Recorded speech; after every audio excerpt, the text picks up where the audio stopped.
reformar, reformar, reformar. Tal parece ser, o con toda seguridad es, el sino de este sexenio, de este gobierno que comenzó el 1 de diciembre del año 2012. Pero quizá la reforma más profunda entre las 13 es la reforma educativa. Transformar la educación, necesaria la educación. México está inmerso en una profunda reforma educativa. Desde los métodos de los Torres Quintero, desde el plan de 11 años de don Jaime Torres Bodet, las cruzadas contra el analfabetismo, esas que emprendió don Jaime Torres Bodet en pleno régimen del presidente Manuel Ávila Camacho, quien gobernó al país de 1940 a 1946. México, país de grandes masas de analfabetos, de ignorantes, de hombres y mujeres viviendo en la obscuridad del no conocer la letra, el símbolo, la idea. Empezar a leer, eso fue lo que preocupó profundamente al régimen mexicano en los años 40. Ya desde antes, en la Secretaría de Educación había estado don José Vasconcelos, había creado las grandes brigadas culturales, la gran escuela rural mexicana para llevar al campo, a los campesinos, a los hortelanos el saber. Y la reforma educativa tiene como finalidad hacer un nuevo mexicano, hacer una nueva nacionalidad. No se hace en 6 años de primaria, ni en los 9 que van del kinder a los 6 de primaria, y a los otros 3 de la secundaria, y a los 3 del bachillerato, y a los 5 o 6 de la carrera. Lleva 20 años. Los frutos de la reforma educativa se verán en nuestros nietos. La reforma educativa mexicana encuentra resistencias, reticencias. Hay quienes, como dicen, son refractarios. Dicen, así como están las cosas, van bien. No, no van bien.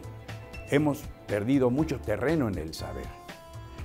De manera que la reforma educativa, que quiere crear un nuevo mexicano, no toma al niño ni al educando como un conejillo de indias. Han surgido diversas corrientes acerca de la educación, que si debe ser a los Summerhill, que estaba de moda hace unos 40 o 50 años, donde el niño podría ser, era libre de hacer y deshacer, y el conocimiento debía ser cuando él quisiera, cuando tuviera el ánimo, cuando estuviera dispuesto. Y no, la educación también tiene su disciplina, tiene su rigor, tiene su exigencia, tiene su determinación, tiene su calendario. Y requiere de profesores muy buenos, de profesores que no se remitan a repetir automáticamente, cansinamente, como lo han hecho a lo largo de generaciones, A, E, I, O, U, el alfabeto o los coros de las tablas de multiplicar 4 por 4, 16, 4 por 8, 3, etc. La educación evoluciona, cambia, hace distinto al hombre, está destinada a mejorarlo. Y la educación cambia el medio. La educación transforma nuestro derredor. La educación pule, la educación eleva, la educación mejora. Tal es la intención de la reforma educativa. ¿Y por qué negarse a ello si sabemos que nuestra meta es ser mejores? En este paso temporal por esta tierra, entre ser mejores, haremos mejores. Como ya el lema de las escuelas allá en 1946, cuando el presidente Miguel Alemán se dio a construir escuelas por todo el país. Mejores escuelas harán de nuestros hijos mejores mexicanos, rezaba el lema aquel, y el pueblo daba dinero para construir escuelas. Hoy, según el secretario de Educación, Aurelio Nuño Mayer, hay 50,000 millones, quién sabe cuánto será ese dinero, ¿verdad? 50,000 millones de pesos para impulsar la educación en planteles adecuados, en escuelas magníficas, donde el sanitario no se adivine su camino desde el que está en la acera de enfrente, donde se viva sanamente, donde los niños estén a gusto. Si los niños están a gusto y comprendidos y bien tratados, eso del bullying y del abuso se desterrará por sí solo. Hay que respetar a los niños. Ya Juan Pérez Márquez, maestro de técnica de la enseñanza, nos enseñaba que al niño hay que tratarlo como niño. Oiga, niño, oye, niño. Ni gordito, ni flaquito, ni tontito, ni cabezoncito, ni delgaducho, nada. Un niño. ¿Por qué? Porque en ese niño se cifra la esperanza de hacer esa nueva nacionalidad mexicana. Una nueva niñez para un nuevo país. Eso persigue la reforma educativa, en síntesis. Ya si le quieren ver otros efectos, cada quien ve con el color del cristal con que se mira que mejor le convenga. Un mejor maestro, una Secretaría de Educación fuerte, vigorosa y una educación para las masas que las mejore, que las eleve. Eso es lo que persigue la reforma educativa, hoy tan discutida y desde hace rato ya en marcha. Soy Miguel Reyes Razo, su servidor. Hasta la próxima.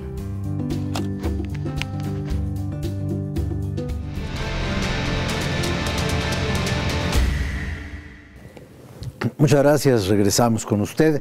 En la parte anterior, en el bloque anterior de esta emisión, la diputada Minerva Hernández nos estaba hablando sobre los programas que tienen impacto directo en el bienestar social y que se estaban recortando sobre las bases de lo que ya había sido modificado desde el 2015. Y en eso estábamos cuando llegó el implacable Padre Tiempo y nos dijo, espérense tantito, saluden a don Miguel Razo, agradezcanle su colaboración y síganle con lo que estaba diciendo la diputada y después con el diputado, primero iba por acá con el diputado Romero Tenorio y luego con usted. ¿Le parece bien? Muchas gracias, Rafa. Bueno, yo decía que la contracción en el gasto, pues lo que trae aparejada es una menor construcción de carreteras, de drenajes, que inciden directamente, como tú bien lo decías, en la precariedad del bienestar de las familias mexicanas. Y que, pues, hay 10 programas que se identifican como programas por excelencia de combate a la pobreza, y me refiero al de conservación de infraestructura, caminos rurales, al de becas, al de infraestructura indígena, al de fomento a la agricultura, entre otros. Son 10 bien identificados que curiosamente pues están siendo objeto de una reducción importante. ¿De qué tamaño es la reducción que van a sufrir? Mira, eso ¿La mitad o de cuánto? Es muy importante decirlo. Por ejemplo, que se llama conservación de infraestructura de caminos rurales. Por ejemplo, en el presupuesto 2016 vienen 7,303 millones de pesos. El ajuste propuesto es de 1,245.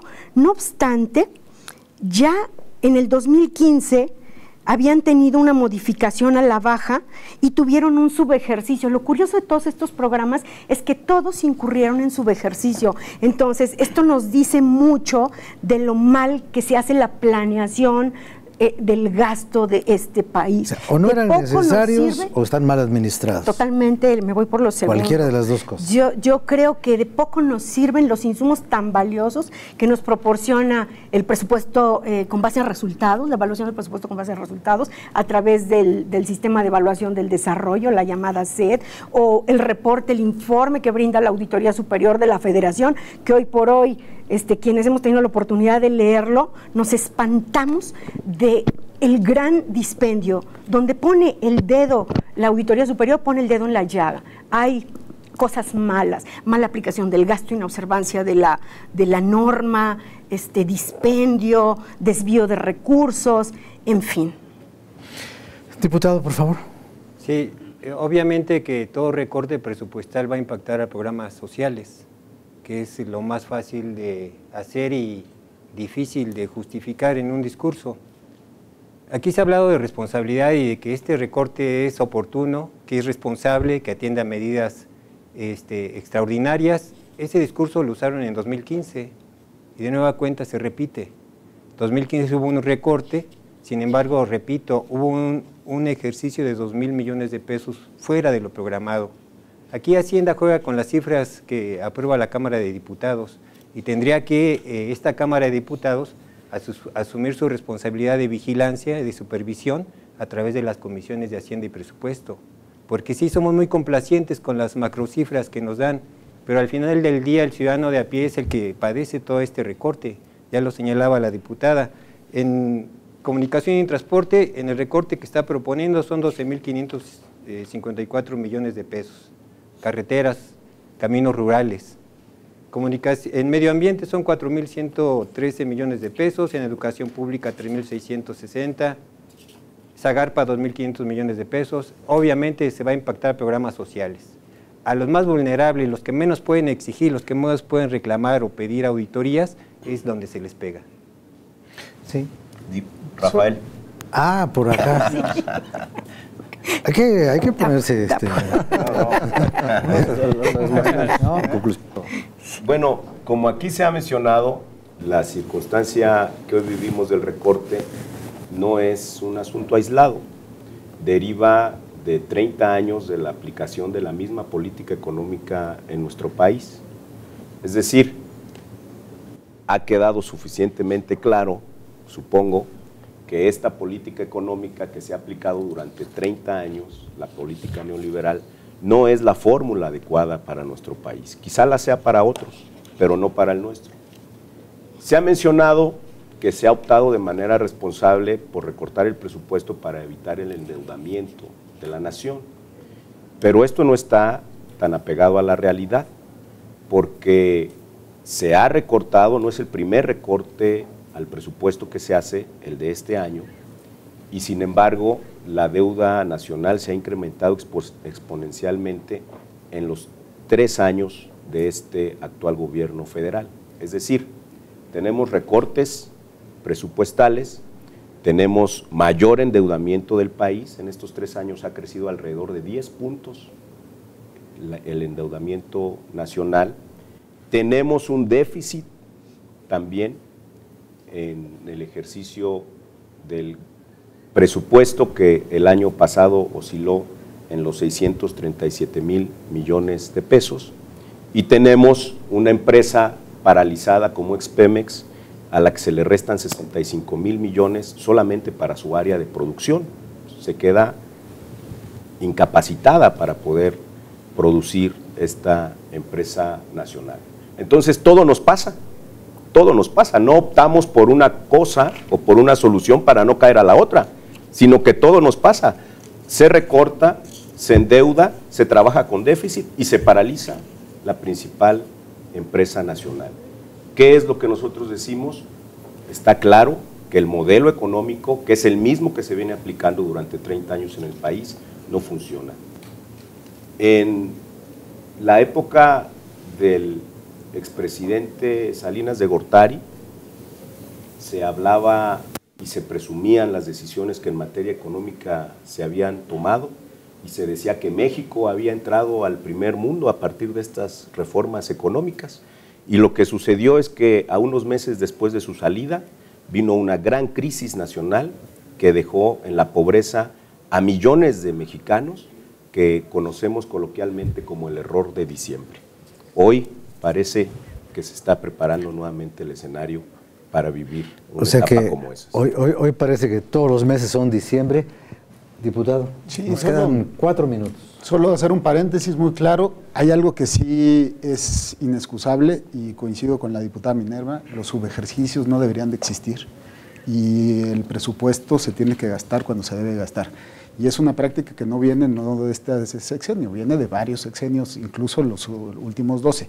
Tenemos que combatirlos, hay que hacerlo como diputados, utilizar mejor las comisiones que tenemos para supervisar, como bien lo dice el diputado Tenorio. Ahí cuenten con el apoyo del Partido Verde, porque el dinero que se malgasta es tan malo como el que no se gasta. Muchas gracias. Quisiera abonarle... A ver, tantito por acá y en el siguiente empezamos con usted. A ver, 3 minutos y medio. 3 minutos y medio, contando. Ningún programa de la Secretaría de Desarrollo Social se recorta, primero. Segundo, el subejercicio de estos programas significa que efectivamente estaba presupuestado y se gastó menos. Y cuando vemos, por ejemplo, en el ejemplo que se llama carreteras, vemos las observaciones de la Auditoría Superior de la Federación. ¿Por qué no se gastó? Se presupuestó, pero no se tenía el derecho de vía para construir la carretera. Bueno, esas son las cosas que sí tiene que ver esta Cámara para ver que por una cuestión de posibilidad no se recorte ni se haga un subejercicio de este programa. Y tú señalabas el vampiro que significaba a la chica de Pemex. Imagínate que el 40% de la sangre le daba vida al Estado mexicano. Ahorita es el 8% nada más. Pero imagínate sin una reforma fiscal lo que le hubiera pasado al Estado mexicano dependiendo con un 40% de sus ingresos. Es decir, sin el 40% de tu sangre no existes. Puedes perder hasta el 8%. La reforma fiscal logró captar recursos logró Como que tu para no dependencia depender del petrolera de petróleo. las finanzas públicas Ajá. pasara del 40% a un 8%. Es decir, logró que tu sangre, con la cual activas el Estado, los programas sociales, carreteras, etcétera, pasara del 40% al 8%. Que el vampiro mordiera a otros. Tú puedes vivir si pierdes un 8% de sangre, pero no puedes vivir si pierdes un 40%. No. En cierto caso, si el ejemplo es válido, más bien estamos viviendo con sangre prestada, no es de la misma persona. Empezamos a agarrar sangre de otro lado para subsanar el hueco que venía dejando la despetrolización del presupuesto. No teníamos con qué construirlo porque no hemos incentivado la industria correctamente, porque las políticas económicas no fomentan y desarrollan. Y hoy vemos una reforma fiscal que ha acabado o impactado de manera gravísima la economía familiar. Recordemos que el 95% de la empresa es familiar y son pequeños negocios. Las famosas MIPYMES. Bueno, hace unos días, apenas después de 2 años de que se presentó el nuevo modelo, en donde se eliminaba la Secretaría de Apoyo a la Pequeña y Mediana Empresa, en la Secretaría de Economía, apenas la semana pasada aprobamos el nombre del Instituto Nacional del Emprendedor. O sea, vamos retrasados en una agenda económica que sí está impactando. Y otra cosa que es muy importante, y tú bien lo decías, habrá que preguntarle a nuestras madres, como tú bien lo dijiste, si no cuesta hoy más las tortillas. Hoy tenemos que dirigirnos a la ciudadanía y decirles, bueno, más allá de temas macroeconómicos que tal vez no entiendan las tasas de interés y no entiendan la paridad peso-dólares, ¿en dónde está pegando en la canasta básica? Es el bolsillo del ciudadano y es ahí en donde va a llegar la inflación. Muy bien, bueno, antes de que lleguen más vampiros y más cosas de estas y más, vamos a ir a la última fase de esta emisión.